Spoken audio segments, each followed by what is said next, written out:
elite. Jose Aristimuno is a former Obama administration official. He also is the co-host of the Americano Media. He joins us now with the Democrat perspective. Jose, you were in the Obama administration. I think it's public knowledge that the Obama administration had some concerns about Hunter Biden's business deal. They even told Joe, kind of knock it off there. So why the denial?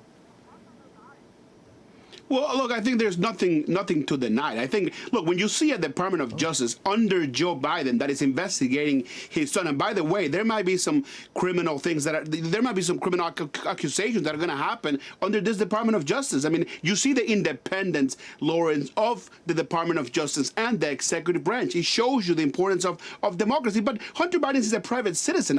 I think Republicans think for a minute that Hunter Biden is the president of the United States. The president of the United States is Joe Biden, and the FBI has said time and time again, yeah, but see, that's what you're missing, Jose. That's what you guys are missing. It's not just about Hunter Biden. It was that Hunter Biden, you guys are now admitting that the laptop is real, but according to Hunter Biden and Bob Alinsky and all the other people that are involved in this, that they were just the cover for Joe Biden. I mean, he can't be a drug addict and some smart businessman as well. What was his experience negotiating deals? He had no experience. So what story do you guys want to sell? Either he was someone that was struggling with addiction or he was a successful businessman.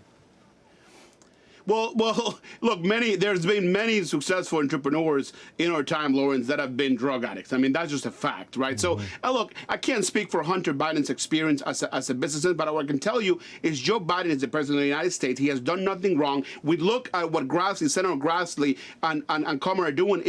Look, they're trying to discover a smoking gun that's not there, first and foremost. Look, listen to this. They do an open letter, right? They're trying to do it as a political stunt. They wouldn't do it. They wouldn't make it transparent if they didn't want to get media attention. It's not going to work.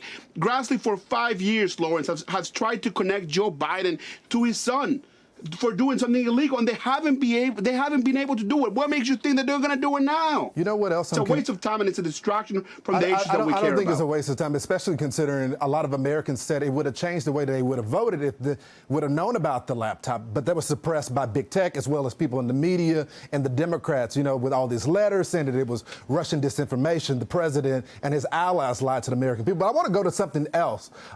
Has the president talked to his granddaughter? I don't believe so. What does that have to do with him being a good president? Why is he not? It's his granddaughter. That's what it has to do with. Most presidents and their grandchildren, they get secret service. That is a personal matter. That is a personal matter. Is it a personal matter? Where's the Secret Service detail? What happened to the compassionate Joe Biden? I mean, I'm sure you have a great relationship with your grandparents. I remember my grandparents and the relationship. Why is the president? How can he leave this country if he won't even acknowledge his own grandbaby? Look, if you look at the top issues that Americans think about, they care about, that is not one of them. They care about the economy, they care about climate change, they care about health care, they care about immigration, but they don't care whether Joe Biden recognizes one of his granddaughters. Look, is that wrong? That's for him. That's for his own personal decisions to make. I don't think it's wrong? Look, for a man not to take care of his child and the president of the United States to not acknowledge his... That is a personal decision. I couldn't care less whether he recognizes his granddaughter or not. What I care about that he's protecting the American people and he's growing this economy. I cannot speak for Joe Biden in his own personal life. You know what's interesting about that? That's like me asking. You know what's interesting about that? You guys didn't sell that Joe Biden was going to fix the economy. Y'all didn't sell that he was going to fix the border, but y'all said he had a heart for America, that he was going to heal the soul of the country. He's been fixing it quite well. He's been fixing it quite well. 12 million jobs, unemployment, inflation's going down. He's been doing a pretty good job. So why do 70% of Americans say that? Yeah, I hear the talking points, Jose, but why do 70% of Americans say that we're heading down the wrong track then? If he's doing such a great job. We're 18 months.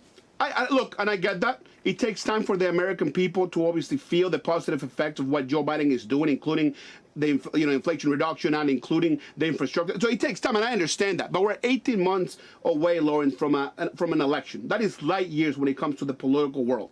We're going to be in a whole different scenario come 18 months, and Joe Biden will do just fine in his re-election effort. Will you be supporting him for re-election, or will you be supporting another 100%. Candidate getting in the race?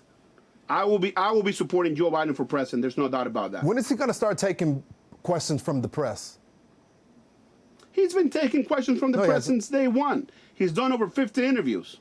No, when is he going to start when they ask questions and doing interviews, he's done less than any other president in this time period. So when is he going to start talking to the press? I mean, they just had an entire event at the White House Correspondents about democracy.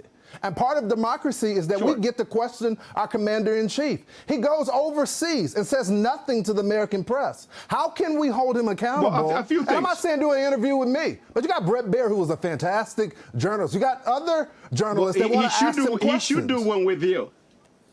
Well, look, let me say this. First and foremost, his press secretary, his press secretary has been talking to the media on a daily basis. So that's number one. And number two, he has been doing interviews. Like I said, he's done over 50 interviews in his term, and he will continue to do more. Jose, brother, thanks so much for joining the program. We appreciate your perspective. Thanks so much, Lawrence. You got it, brother. So Hey, Sean Hannity here. Hey, click here to subscribe to Fox News YouTube page and catch our hottest interviews and most compelling analysis. You will not get it anywhere else.